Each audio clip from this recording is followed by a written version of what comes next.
नमस्कार दोस्तों, आपका स्वागत है हमारी सीरीज राजस्थान की ऐतिहासिक यात्रा में। आज हम आपको ले चल रहे हैं राजस्थान के शेखावाटी क्षेत्र में स्थित एक छोटे से लेकिन ऐतिहासिक शहर की ओर, मंडावा, जिसे open art gallery of Rajasthan भी कहा जाता है। अपनी भव्य हवेलियों, खूबसूरत पेंटिंग और समृद्ध इतिहास के लिए पूरी दुनिया में प्रसिद्ध है। यह शहर न केवल व्यापारियों और राजाओं का केंद्र था, बल्कि कला और संस्कृति की बेमिसाल धरोहर को भी सहेज कर रखने वाला स्थान है। तो आइए मंडावा की इस शानदार यात्रा को शुरू करें और जानें कैसे यह छोटा सा शहर अपनी हवेलियों और इतिहास से हमारी धरोहर को जीवंत बनाए हुए है। यह शहर व्यापारियों का प्रमुख केंद्र था, जहां से देश भर में व्यापार किया जाता था। यहाँ की किले और हवेलियाँ इस बात की गवाही देते हैं कि यह शहर न केवल व्यापार बल्कि कला और वास्तुकला का भी केंद्र था। मंडावा किला, जिसे अब एक हेरिटेज होटल में बदल दिया गया है, अपनी भव्यता और अनोखी पेंटिंग्स के लिए जाना जाता है। यह किला मंडावा के इतिहास का एक शानदार उदाहरण है। मंडावा की स्थापना के बारे में रतनलाल मिश्र लिखते हैं कि शार्दुल सिंह का एक अन्य पुत्र नवल सिंह था। इसने झुंझुनू से दक्षिण की ओर 24 मील दूर रोहिली नामक स्थान पर गढ़ बनाकर एक गांव बसाया, जिसे नवलगढ़ नाम दिया गया। मंडावा शुरू में चीन और मध्य पूर्व से आने वाले प्राचीन कारवां मार्गों के लिए एक व्यापारिक स्थल था। नवलगढ़ और मंडावा के राजपूत शासक ठाकुर नवल सिंह ने इस स्थान की रक्षा करने और इस क्षेत्र में खुलेआम घूमने वाले लुटेरे डाकुओं पर नजर रखने के लिए विक्रम संवत 1812 अर्थात 1755 ईस्वी में एक किला बनवाया था।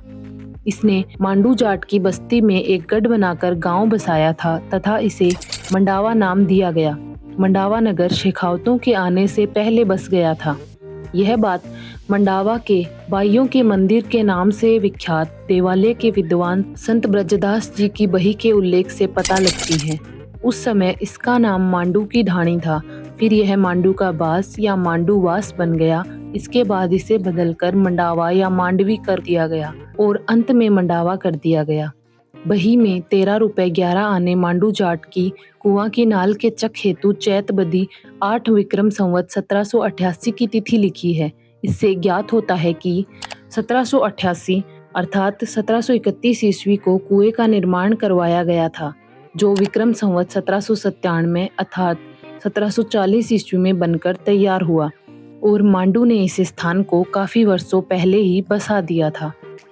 मंडावा की हवेलियां अपने अनोखे चित्रों और भव्यता के लिए प्रसिद्ध हैं। ये हवेलियां सिर्फ घर ही नहीं हैं, बल्कि व्यापारियों के गौरव और उनकी संपन्नता का प्रतीक थी। यहाँ की प्रमुख हवेलियों में लक्ष्मी नारायण लडिया हवेली, मुरमुरिया हवेली, मोहनलाल सराफ हवेली, हनुमान प्रसाद गोयंका हवेली, चौखानी डबल हवेली, बिंसीधर नावतिया हवेली आदि मंडावा की कुछ प्रमुख हवेलियां हैं।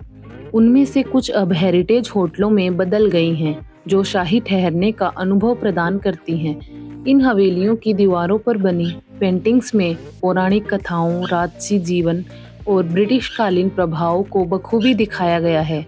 मंडावा की ये हवेलियां हमें राजस्थान के सुनहरे अतीत और यहाँ की अनमोल कला की झलक देती हैं।